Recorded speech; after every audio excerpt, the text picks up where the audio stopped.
जो हुआ है दिन दहाड़े, वो देश के संविधान के साथ, लोकतंत्र के साथ एक बहुत बड़ा अन्याय है। इसको एक शब्द में कहा जाए तो दिस इज अ कॉन्स्टिट्यूशनल कू। अभी कुछ दिन पहले जब भारतीय जनता पार्टी ने अपने सांसदों के लिए व्हिप जारी किया था कि 5 से 7 अगस्त तक सभी भाजपा के सांसद बिल्कुल तैनात रहे यहाँ दिल्ली में, उस समय हम लोगों को कुछ भनक तो लगा था, लेकिन देश को ये अंदाज़ा नहीं था। जिस समय अमरनाथ यात्रा को रोक करके पूरे कश्मीर में एक टेररिज्म का हवा खड़ा करके फिर एक बार 30-40 हज़ार और सेना को वहाँ से कश्मीर में भेजा गया, तब भी पूरी तरह से ये तस्वीर साफ नहीं थी। जब कश्मीर के नेताओं को घर में कैद कर लिया गया, इंटरनेट बंद कर दिया गया, पूरे कश्मीर में कर्फ्यू जैसा थोपा गया, तब भी शायद लोग सोच रहे थे कि कश्मीर में तो ऐसा होता ही रहता है। लेकिन आज जो हुआ है वो उसने बिल्कुल, अगर उसकी तुलना करनी हो तो मोदी सरकार ने पहले जो उनका पहला टर्म था उसमें जो नोटबंदी की, बिल्कुल नोटबंदी के साथ आप तुलना कर सकते हैं। जैसे 500 और 1000 रुपये के नोट को अचानक एक रात में उन्होंने कह दिया ये नोट अब जो है नहीं चलेगा, वैसे ही मानो धारा 370 ये कोई 1000 रुपये का नोट हो और मानो 35 कोई इस देश में कोई 500 रुपये का नोट हो। ये दोनों आर्टिकल या इसी तरह के कुछ और आर्टिकल्स है हमारे संविधान में जो कश्मीर को भारत के साथ जोड़ता है। कश्मीर को भारत के साथ जोड़ने वाली जो धाराएं थी संसद में, संविधान में, उन धाराओं को अब खत्म कर रहे हैं एकता के नाम पर। मुझे ये बात तो बिल्कुल किसी को समझ में नहीं आएगी, क्योंकि जिस समय देश आज़ाद हो रहा था, देश का पुराना हिंदुस्तान जो था उसका बंटवारा हुआ, तो कश्मीर के पास ऑप्शन थे। कश्मीर के पास पाकिस्तान के साथ जाने का भी ऑप्शन था, लेकिन कश्मीर ने हिंदुस्तान को चुना था। कश्मीर ने इसीलिए हिंदुस्तान को चुना था कि एक सेकुलर डेमोक्रेसी की संभावना दिख रही थी, और यहाँ कश्मीर को जो कश्मीरियत है उस कश्मीरियत की हिफाजत के लिए एक प्रोटेक्शन का भी एक उनको उम्मीद थी, जो धारा 370 के तहत उनको वो प्रोटेक्शन मिला हुआ था। और आज जो कुछ हुआ है ये बहुत बड़ी वादा खिलाफी है। आप समझ सकते हैं कि कश्मीर के लोगों के साथ कोई बातचीत नहीं हुई। कश्मीर में इस समय कोई चुनी हुई असेंबली नहीं है। कश्मीर में जितने अपोजिशन के लीडर हैं वो घर में कैद है। कश्मीर में जो गवर्नर भेजा गया, कश्मीर में गवर्नर को बता दिया गया कि वही कश्मीर, तो कश्मीर की आवाज़ मतलब कश्मीर के गवर्नर की राय। कश्मीर के गवर्नर की राय इन्होंने ले लिया और यहाँ पर प्रेसिडेंट ऑफ इंडिया से सिग्नेचर ले लिया और इन्होंने पार्लियामेंट के अंदर प्रेसिडेंशियल ऑर्डर के जरिए ये घोषणा कर दी। तो हम समझते हैं कि ये देश को बर्बाद करने का रास्ता है, देश की एकता को तोड़ने का रास्ता है और लोकतंत्र को, संविधान को ख़त्म करने का रास्ता है। इसी तरह का एक और टाइम बम असम में इस समय पूरा तैयार है। 31 अगस्त को एनआरसी की फाइनल सूची आने वाली है, और अगर वो फाइनल सूची आती है, पता नहीं उस फाइनल सूची में कितने लोग बाहर रहेंगे। जो मसविदा सूची उसमें 40 लाख लोग बाहर थे। 40 लाख के बाद जब लोगों को मौका दिया गया है कि आप फिर से अप्लाई कर सकते हैं, तो सारे लोग अप्लाई भी नहीं कर पाए। मेरे ख्याल से 3-4 लाख लोग अप्लाई करने का भी उनको मौका नहीं मिला। हमें ये पता है कि असम के अंदर ऐसे भी लाखों लोग हैं जिन्होंने शुरू में भी एनआरसी के लिए अप्लाई नहीं किया है। और ये भी हमें मालूम है कि आरएसएस ने अपने संगठनों के जरिए आंसू को भी एक तरह से अपने साथ लेकर के जिन लोगों का नाम एनआरसी में है, ऐसे लाखों लोगों के खिलाफ उन्होंने भी ऑब्जेक्शन फाइल कर रखा है। तो ये सब कुछ को देखते हुए जो एनआरसी अभी आने वाला है वो एनआरसी कैसा होगा आप कह नहीं सकते, लेकिन अगर सोच सकते हैं कि अगर उस एनआरसी में अगर 5 लाख लोग बाहर रह जाते हैं असम से, तो उन 5 लाख लोगों का भी क्या होगा। तो जो लोग कह रहे हैं कि हिंदुस्तान कहाँ जा रहा है, तो आज एक कश्मीरी के नज़र से देखे तो कश्मीर आज फिलिस्तीन है।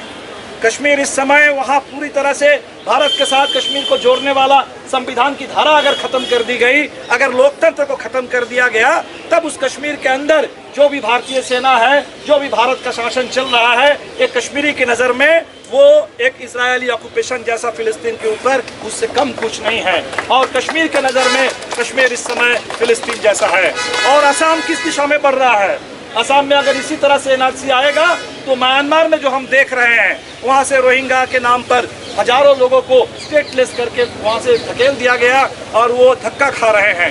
म्यांमार से लेके बांग्लादेश से लेकर के हिंदुस्तान पूरी दुनिया में धक्का खा रहे हैं। तो आज अगर हमारे देश के एक छोर पर फिलिस्तीन और एक छोर पर अगर म्यांमार जैसा पूरा माहौल बन रहा है, तो आप अंदाज़ा लगा सकते हैं कि कुल मिला करके हिंदुस्तान का नज़ारा क्या बन रहा है। कुल मिला के आप सोच लीजिए, इस समय देश में कश्मीर एक इस देश के जैसे अन्य तमाम राज्य थे, उन्हीं राज्यों की तरह कश्मीर भी एक राज्य था। उनको अलग से 370 की एक तरह से एक प्रोटेक्शन मिला हुआ था, लेकिन उस राज्य को अचानक कह दिया गया कि कल से कश्मीर कोई राज्य नहीं है। कश्मीर को अब 2 हिस्से में बांट दिया गया, जहां कहा गया कि 2 केंद्र शासित अलग अलग इलाके होंगे। जो लद्दाख है, लद्दाख की हैसियत कल चंडीगढ़ जैसी होगी, जहां कोई असेंबली भी नहीं होगा, वो सिर्फ एक इंडियन टेरिटरी होगी, एक केंद्र शासित एक इलाका होगा। और जो जम्मू कश्मीर है, उसकी हैसियत पता नहीं दिल्ली जैसी भी होगी कि नहीं, दिल्ली से भी कम मुझे लगता है कि पौंडीचेरी जैसी उसकी कोई हैसियत हो जाएगी, जहां नाम के वास्ते एक असेंबली तो ज़रूर होगी, लेकिन जहां लोगों की कोई राय नहीं ली जाएगी, नहीं सुनी जाएगी। तो ये एक तरह से हमारे लिए एक संकेत है। ये सिर्फ कश्मीर का मसला नहीं है, आने वाले दिन में हिंदुस्तान के किसी भी प्रांत के साथ हो सकता है।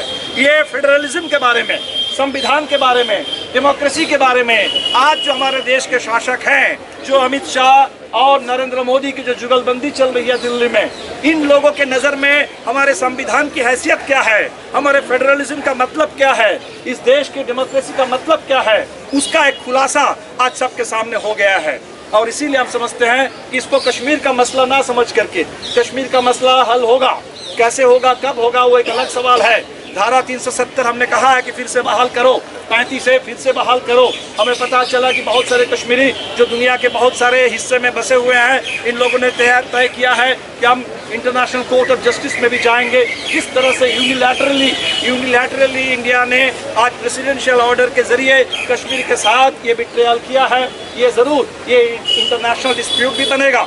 लेकिन हमारे सामने जो सबसे बड़ा सवाल है, हमारे देश का संविधान, हमारे देश का लोकतंत्र, हमारे देश का फेडरलिज्म, देश की एकता, कश्मीर के अवाम, उनके डेमोक्रेटिक राइट्स, इन सवालों को लेकर के हम समझते हैं कि पूरे देश में एक व्यापक अभियान की ज़रूरत है।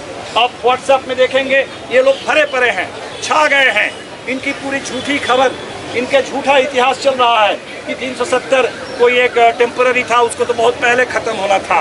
370 को तो अम्बेडकर नहीं चाहते थे, ये तो ज़बरदस्ती नेहरू ने साजिश करके घुसवाया। इस तरह से बहुत फर्जी इतिहास के टुकड़े, बहुत आपको इतिहास के नाम पर ये झूठ व्हाट्सएप में और पूरे सोशल मीडिया में भरा पड़ा है। आज पूरे देश में हमें पता है, गांव-गांव तक भी जश्न मनाने की कोशिश हो रही है कि देश की एकता के लिए, अखंडता के लिए ये एक बहुत बड़ा उत्सव का दिन है कि वाकई आज कश्मीर हमारा हो गया। इसका मतलब क्या है?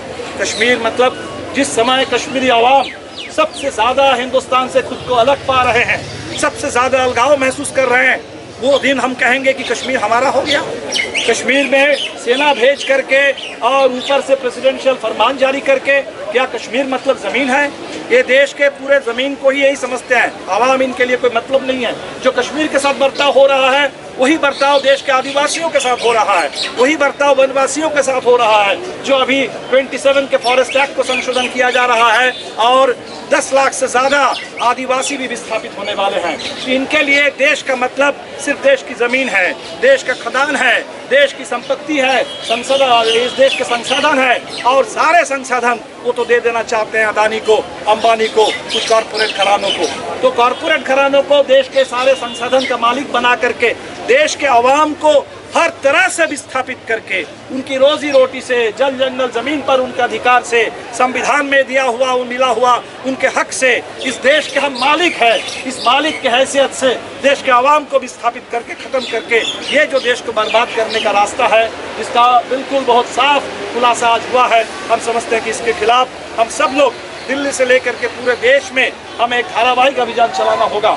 7 तारीख को अभी जो जॉइंट मीटिंग हुई है लेफ्ट पार्टीज़ की, उसमें एक तय हुआ 7 तारीख एक ऑल इंडिया प्रोटेस्ट डे है और 11 बजे से मंडी हाउस से पार्लियामेंट तक एक बड़ा जुलूस निकलेगा।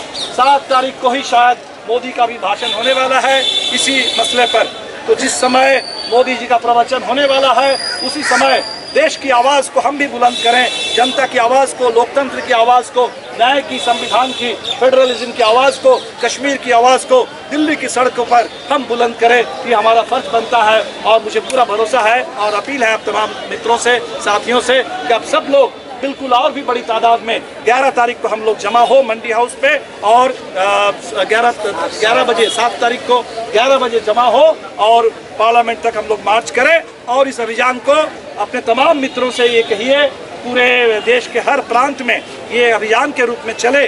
कश्मीर के सवाल पर लोगों को सही जानकारी देना और जो मोदी सरकार ने जो हमला किया है इस हमले के बारे में लोगों को जागरूक बनाना, उनको वाकिफ करना और इस पूरे मामले में जो पूरे देश के ऊपर खतरा आने वाला है, जो मंडरा रहा है फांसीवाद का, इसके बारे में लोगों को इस समय सजग करना, उनको पूरी तरह से इस मामले में गोलबंद करना, ये हमारी जिम्मेदारी है। हम इसको ज़रूर निभाएंगे। इसी के साथ सभी मित्रों को इतने कम समय के नोटिस पे, लेकिन जब हमने देखा जब सरकार ने हमला किया तो ये मैं समझता हूँ ये जो हमारी सजगता है आज इसकी बहुत ज़रूरत है। फांसीवाद का हमला कब किसके ऊपर किस रूप में होगा हम कोई नहीं कह सकते, लेकिन ये संकल्प हम सब लोग ज़रूर ले सकते हैं कि हम जहाँ हो जैसे हो हमारे हाथ सामने जो लोग भी हो, जो भी हथियार हमारे पास हो, हम अपने तमाम ताकत के साथ फांसीवाद का पुरजोर मुकाबला करें। ये संकल्प हम सब लोग ले सकते हैं और हमारा यही साझा संकल्प है जो इस देश को इस समय बचा सकता है। इसी के साथ मैं अपनी बात खत्म करता हूँ। बहुत बहुत शुक्रिया। इनकलाब जिंदाबाद।